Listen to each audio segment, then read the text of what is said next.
Hey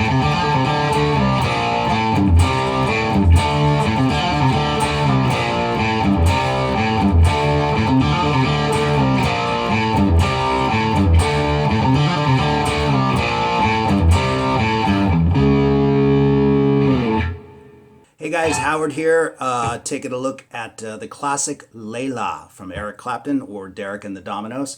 I'm just going to break it down riff by riff, talk about some of the guitar parts, and then of course, as always, put the tab up on the screen for you.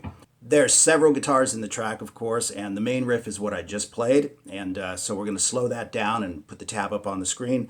But there's also an octave guitar to that in the very beginning.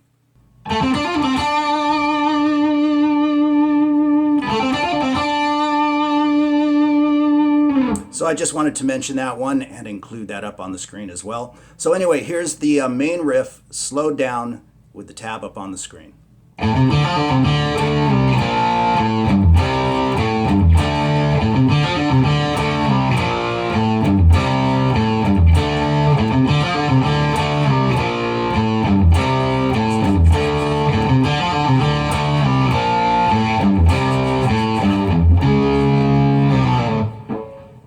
So there's a few cool things going on in this riff right out the chute. You've got the opening lick with the first two notes being picked, and then moving to the next string, that's a hammer-on and a pull-off. Back to the A string, and then the open D string. And then you're sliding these power chords. I play it with my first finger on my pinky because it just feels comfortable for me to do that, but by all means you can use a standard power chord configuration, first and third finger, and you're sliding from a D power chord to a C power chord. So those aren't picked, that's actually slid. And then we move down to the first fret for a B flat power chord, and you do pick that.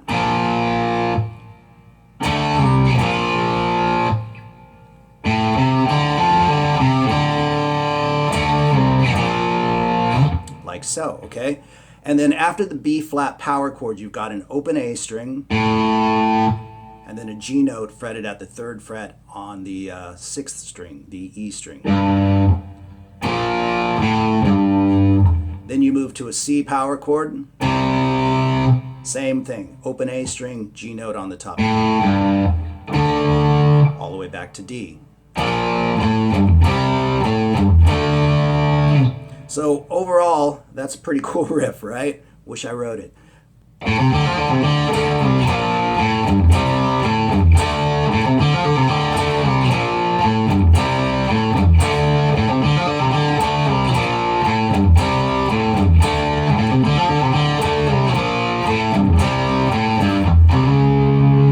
the verse starts. And as I said, there's a second guitar, an octave higher than that, right out the chute with that opening riff.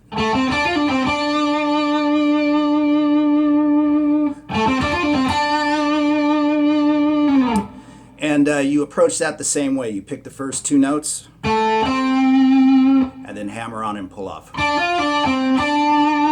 And I think alternate picking, or at least a form of alternate picking, maybe a little cross pick in there or whatever, is the best way to approach both of these riffs.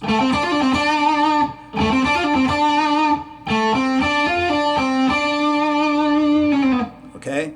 And then, of course, the really awesome lead guitar kicks in, which has the third octave on it. Okay? So let's cover that as well.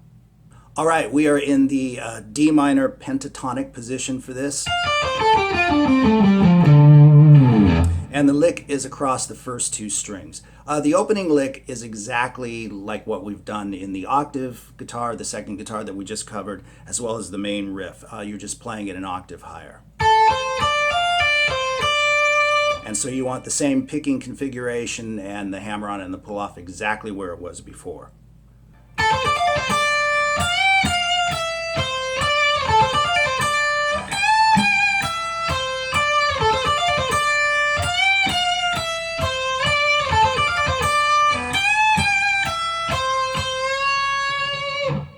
Okay, so let's cover that as well. So as I said, out the chute, it's simply a third octave to the other two guitar parts that we've already played.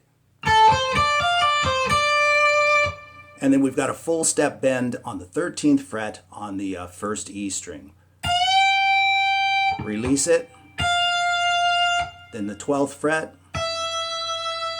and then 13 to 15 on the B string. And both of those notes are picked.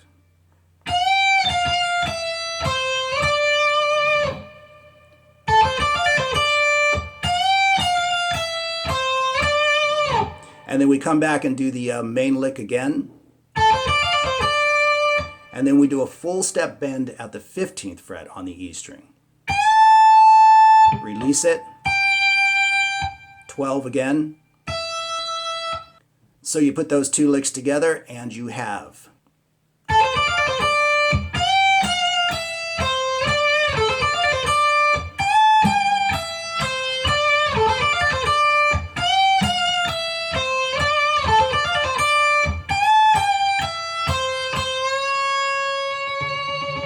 So at the end, instead of going from the 13th fret to the 15th fret, you hit the 13th fret on the B string and you bend it a half step,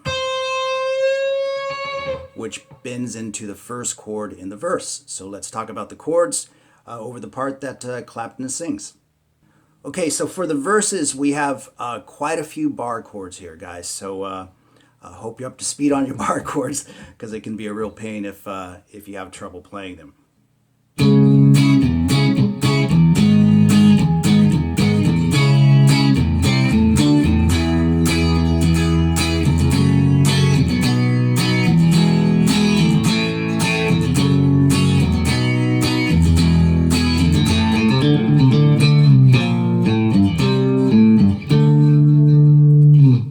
Okay, so the first chord we have is a C sharp minor.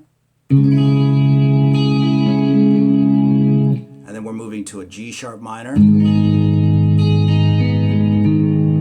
Back to C sharp minor. And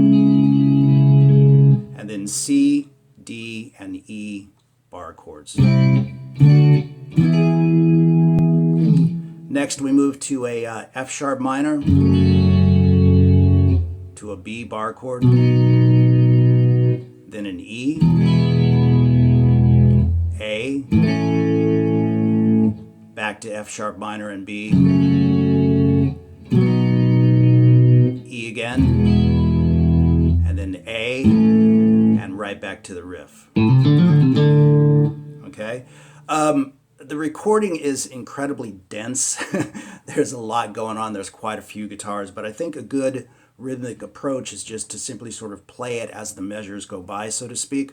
1, 2, 3, 4, switch, 2, 3, 4, 1, 2, 3, 4, boom, and so on and so forth.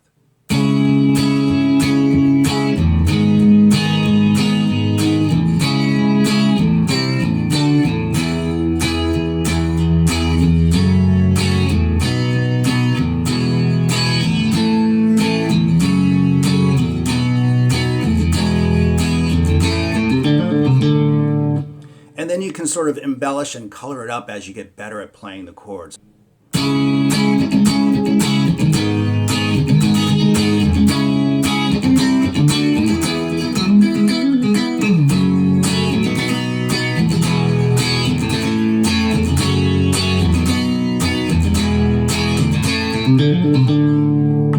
And you can just kind of add your own swing to it if you'd like, okay?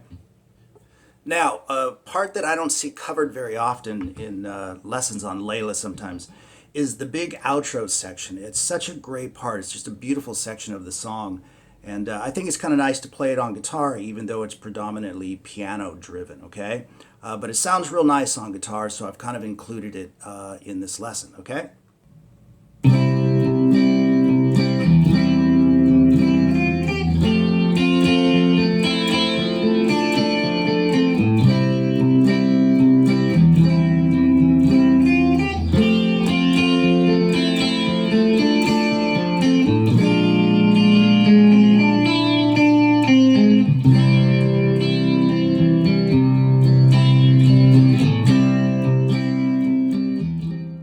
So there you go with Layla from the mighty Eric Clapton, Derek and the Dominoes. I hope you've enjoyed the lesson, and if you have, please take a moment to subscribe, hit the like button, and I hope to have some more stuff up and running soon.